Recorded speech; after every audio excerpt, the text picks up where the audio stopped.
Welcome everyone, Costin here with a discussion about Total War Pharaoh Dynasties and why King Priam of Troy stands as the supreme player faction in the game.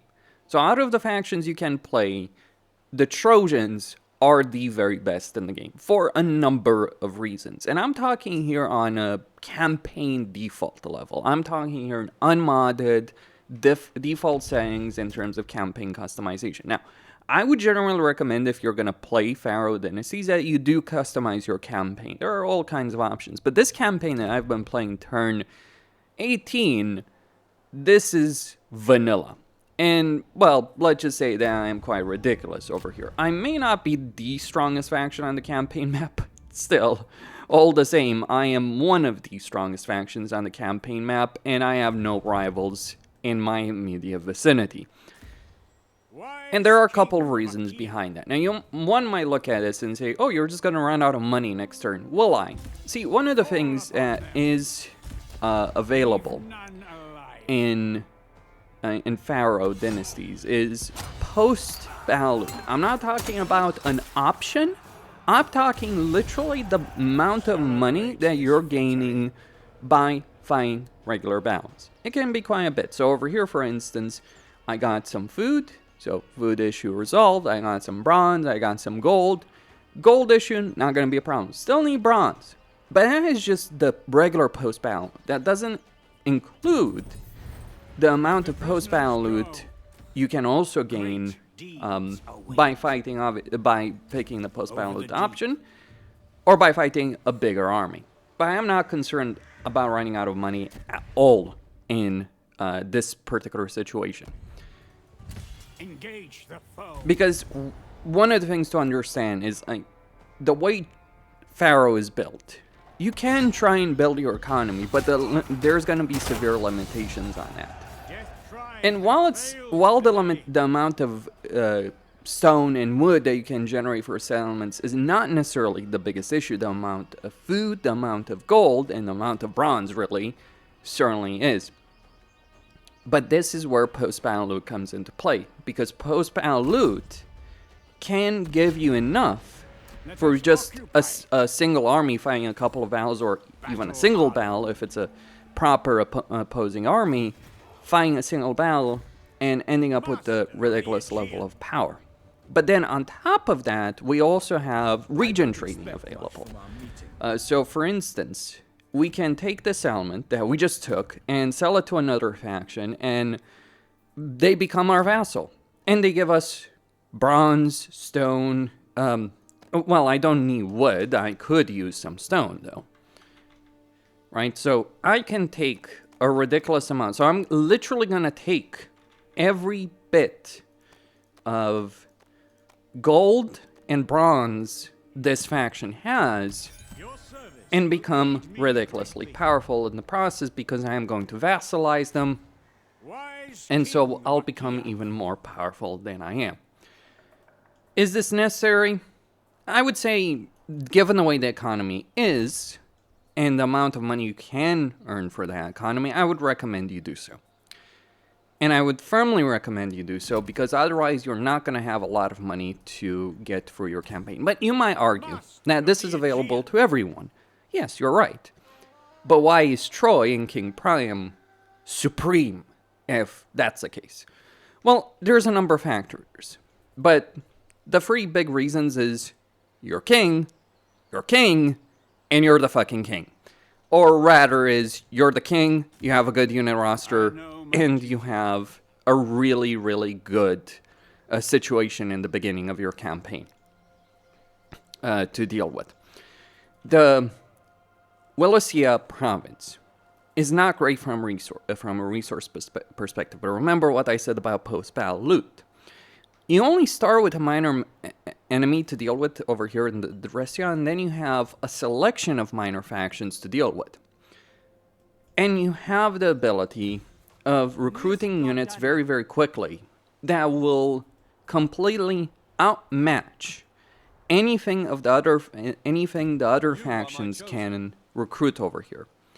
Because between the Asuan native units, spearmen, archers, you name it, between the Aegean units and Troy's own units, which from early on can include Trojan mobs, but you can also get Trojan swordsmen, and then you get shielded spear warriors, renowned archers, Trojan sword warriors. The reason all these units are good is because Pharaoh, like Warhammer 3, uses a system of auto-resolve that is dictated by the level of durability of units. Now, these are not the strongest units in the game.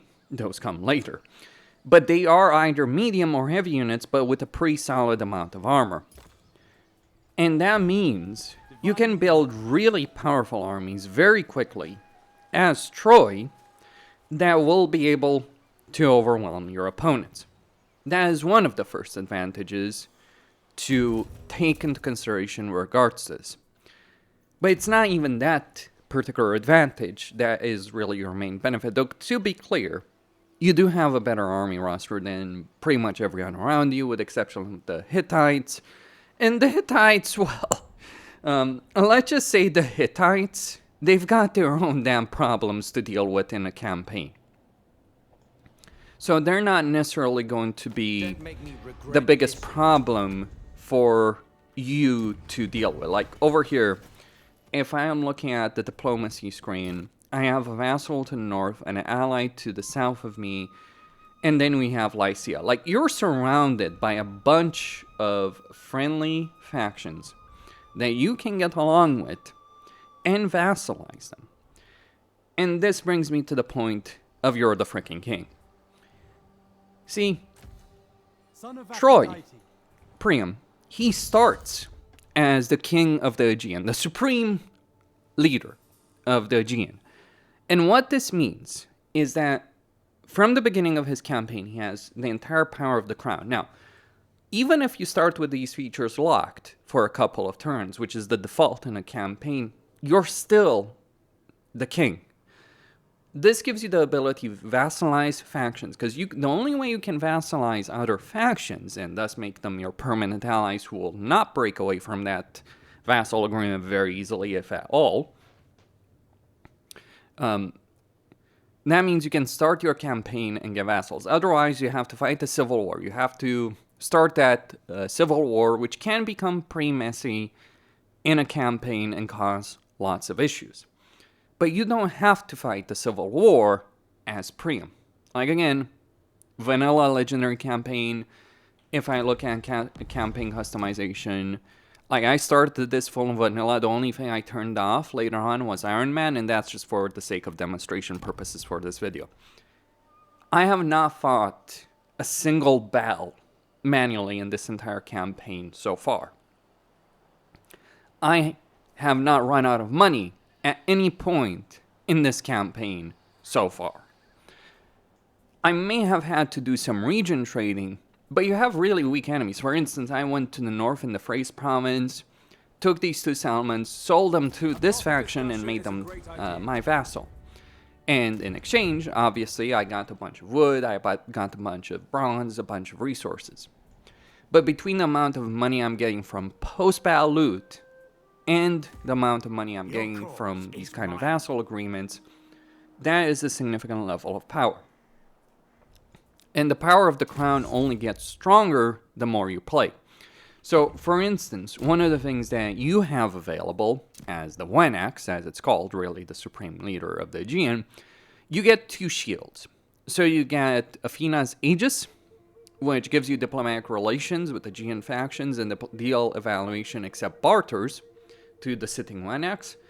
And then you get the Hephaestion shield, which gives you replenishment, causes fear, and it's available to either a pretender or a Wenax. Beyond that, you also start with Hector, Paris, and Aeneas. The main benefit is starting with Hector as one of your generals, because that means your heir, so even if you lose Priam, you still have an heir that is going to have the same level of legitimacy, or in this case, he has the same level of legitimacy as Priam does. That's a pretty big deal. And so you can completely avoid a civil war. Like, in this case, turn 18, the closest faction to getting to me would require 18-1 legitimacy, and the closest one is Nasus at 62. But here's the thing about being king. Speak honestly. A good source of legitimacy in a campaign actually does come from holding seats in the court. So, for instance, if you have a pretender that's, becoming a bit of a problem, you can just throw them out of the court. And suddenly, the issue that I might have had with Nasus becoming a problem is no longer an issue whatsoever. And I can give this, territory to Lycia. They like me. It isn't really going to be a problem. Then we have all of this combined with the Atreus legacy. So you have two legacies in the Aegean by default. You have either Atreus or Perseus. Perseus is kind of a meme. And I say that it's kind of a meme because it can give you some benefits, but they're not really that useful. However, Atreus, which, yes, it is ridiculous to consider Atreus for Priam, considering that's Agamemnon's whole shtick. Agamemnon's line, by the way, it's like Agamemnon's entire thing is with regards to, like, his family is, or his family line is the line of Atreus. He is a descendant, quote unquote, of that. Well, as much as anything can be proven in this situation. But yeah, you can gain a ridiculous level of power through this. So one of the things I can do over here, I can, use an embezzle plot in the court right here in order to get a good amount of power right here, just as an example, and gain legitimacy. You can also gain legitimacy through various agreements, and because you're the freaking king, you can make some diplomatic deals easier than others. So one of the things I can go is like, okay, Lycia, I will adopt you in my dynasty, but I want legitimacy support in exchange for it. And I can gain just a bit of legitimacy for that. Or I can use freaking dominance to gain even more legitimacy support in this kind of context. Like, I can use the dominance. Atreus is all about gaining dominance. And while dominance can't be used for resources, it can be used for legitimacy. And right here in this situation, I am at a max level of dominance. So I can go to these factions, the ones that do have some level of legitimacy I can use, but I can go to these factions. Like, let's say we go over here. Right, when you complete the deal, you'll spend, okay. And I can use this, of course, for confederations. For instance, can adopt him in my dynasty. Or actually, I can't, okay. I guess you do need a certain level of agreement. But the point is, you do have various tools available to you in order to stay ahead of any potential rival. And that is one of the main features, if you will, in a campaign as Priam. Because with this level of legitimacy, it is going to be very hard, if not outright impossible, for any other faction to come anywhere close to challenging me in a civil war. So you can avoid the civil war completely. You may have a situation where certain factions do declare war on you or your vassals. That can happen, unlike Warhammer 3. But these factions, like, you know, you get Ajax, or I killed Achilles in this campaign, because, yes, faction leaders can die by default in a campaign like this. So I killed Achilles in this campaign. He sent 2 full stacks, killed him, not a problem. You can outpace the AI in terms of unit quality, you can outnumber them, because you have so many tools available in order to just get ahead of them. And certainly the AI is not, like, mainly really you can gain more resources for fighting freaking battles. That is one of the principal advantages, so to speak, that you do have available to you as a player. And something that shouldn't be underestimated, by the way. You also can navigate the seas very quickly, which, again, is another freaking advantage that shouldn't be ignored. Because, yeah, you can get a good amount of movement range, or a significant amount of movement range benefit through these way stations. And this ends up being a bit ridiculous on the seas. Or just sea navigation in general can be pretty damn fast. Weirdly enough. Like, on land, you have a slower movement speed, but on the sea, that is a bit of a different discussion. Here I'm considering whether or not I should break my agreement right there. Well, someone needs my help, clearly, by the looks of it. Macaria's about to launch a full-on assault on them, so yeah, I think they need my help a bit there. Sometimes you do manipulate things and they go too well. I agree. Finally, being king is not just about everything that I've described so far. It's also all of this. So these are elite units that you can only recruit if... Well, you can recruit them in, say, an Agamemnon campaign, to be sure. But you get all these units for, you know, well, free, quote unquote. I mean, they do still cost money, but it's just the availability of them that's important. So you get all of these units available, like Paragon Swordsmen, Guerrilla Stalkers, Wanax Retinue, Champions of Troy, Assyrian Vanguard, Trojan Princes. Anyone in the Aegean can get these units, but you need to use intrigue in the court to do so. It essentially boils down to, like, having certain positions. So the Wanax can get some units in special recruitment. The Anatolian general effectively can get, who, by the way, Hector starts as the Anatolian general.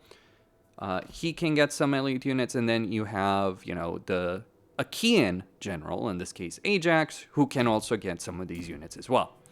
Maybe I should, you know, throw him out of the fucking court, right? You can only do it a couple of turns. There are limits to your power, but the amount of significant level of ridiculous power that you do have in a campaign like this is pretty damn gigantic. So between the unit recruitment options that you do have, the generals you do have, like over there it's like Troilus, for instance, yes, all the historic characters, so to speak, all available. Oh, but what about money? What are you gonna do for money? Yeah, it's not really an issue.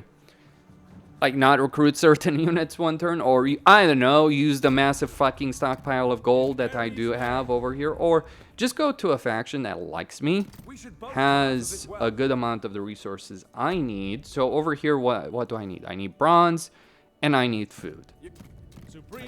So, okay, let's say I go to one of these factions, right? I got a good amount of stone, I have a decent amount of lumber, but let's say we, you know, trade some of it. And this is one point that's worth bringing up. Pharaoh is about, it is a game about trading like this, resources. Maybe this is a bit much, sure, but if you're ever struggling for resources in a campaign, you're kind of screwing up in some way or another, essentially. That's gonna be my perspective on that situation. Like, here, for instance, I don't even need the gold. I need the, you know, I need these resources. So I can take a lot of things over here and get the food and bronze that I need. And this isn't a case like my economy is in the negative, I sure as shit don't give a shit. I don't care about that. Like, oh, still not enough food. Okay. And then you have your whole arrangement that you can get with, you know, various diplomatic arrangements you can make in a campaign that would, you know, suit you very well. Like, you know, just say, for instance, okay, I need 1,000 food, right? I'll adopt you in my dynasty, for instance. And let's say I throw in 100, you know, I throw in 100 gold as well. That's going to work. And it will keep me going very, very easily. And mind you, this is not necessarily the most optimal way to play a campaign in a lot of different ways, but it does end up working surprisingly better than you might think. So I end up starting to recruit some units. You know, we have 2 armies over here. I have Hector marching over there. You know, end the turn, deal with those threats, get a lot of the post-battle loot. And it just ends up being a cascading effect where no one can challenge you. Like, give me 10 more turns, I'll have 4 full stacks of troops. And that's kind of the aspect that's really relevant over here. You can get this level of power without too much effort in your campaign. It is absolutely available. And this is not even getting into the cheese that you can do, because one of the things you can do in Warhammer 3 is cheese the crap out of region trading to get even more power. You think that's not available in this game? This game invented that. So, you know, like, and we also have these objectives. And this is all the vanilla situation. We can make this even more ridiculous, more absurdly ridiculous later on. So yeah, you know, it's like you may never have to fight a battle manually in your entire campaign. You may never struggle in your entire campaign. And fun fact, you know how in Warhammer 3 armies do tend to get obliterated when you auto-resolve? They don't in Pharaoh. They run away. Which is, by the way, a better system, but it also means that when you're auto-resolving something like this, you get the chance of double dipping and shit. And since you already defeated something, yeah, chariots, by the way, don't do very well on auto-resolve for whatever reason. Don't ask me why. I couldn't tell you. But yeah, that just solve so many problems, or a lot of those problems, very, very easily, very, very damn quickly. And it kind of ends up being hilarious when, you know, someone declares war on you, and it's like you see your stream of vassals just marching against the enemy without giving a single damn fuck about it. It's like, oh, my capital's about to be taken over if Hector doesn't intervene, but that doesn't matter. I'll just suicide march against the Aegeans.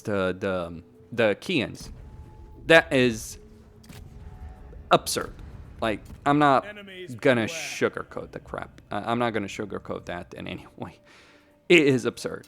It just, like, simply put, completely ridiculous. I may not have gotten the resources over there for that one battle, or those 2 battles, to maintain myself, but it's not really an issue.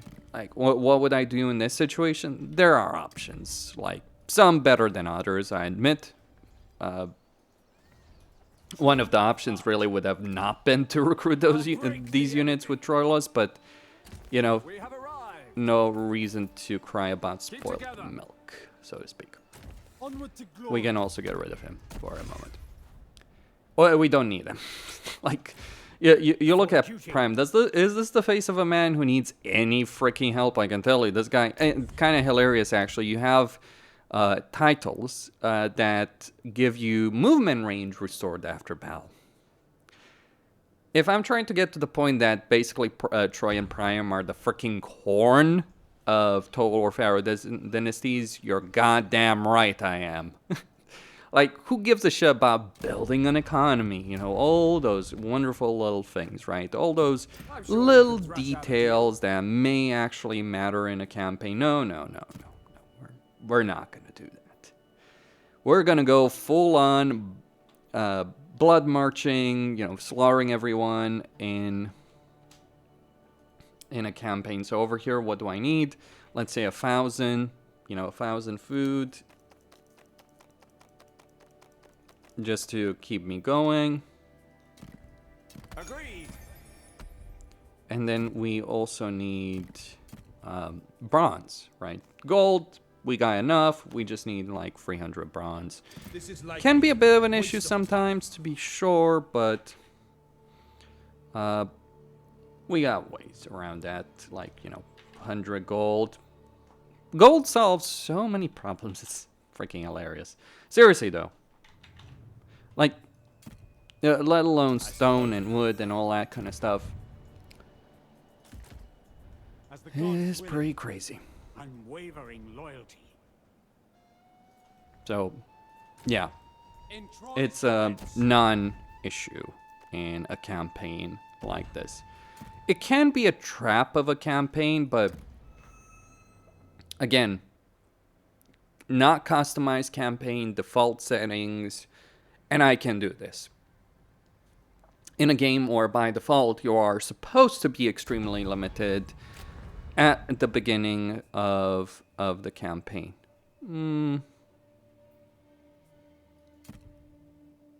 Sure. I mean, they want a marriage. That's the thing, by the way. You have a kind of ridiculous situation is that you actually do have a huge family as Priam. You know that, you know the whole, okay, so that may be a bit much. Or at least it's a bit much for the sake of the auto-resolve, right? Because, like, number of armies does dictate that quite a bit, so, you know, can be a bit hilariously sometimes. Like, it's not like this army can't defeat these guys. They can. It's just like the weight and numbers they have over here is just counting against me in the auto-resolve, nothing more than that. So, yeah, I would have to fight this battle. Ooh, the first battle that I would have to fight. And it takes 3 full freaking stacks to just force me to fight. And I'd win, too.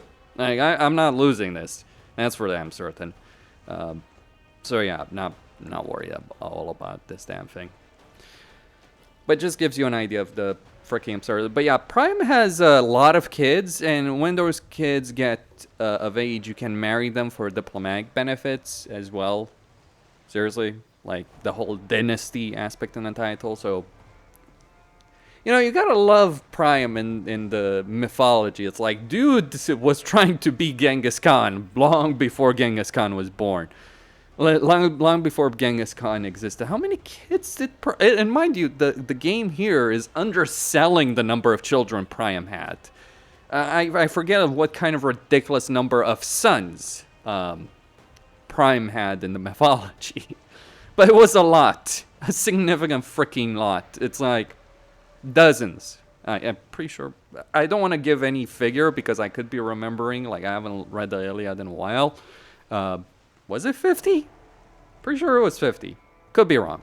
But yeah, you do have some of that reflected over here. I mean, because those are marriage alliances, you have daughters, you can give away for various diplomatic deals. Yeah, probably the most historically accurate game for all of that, by the way.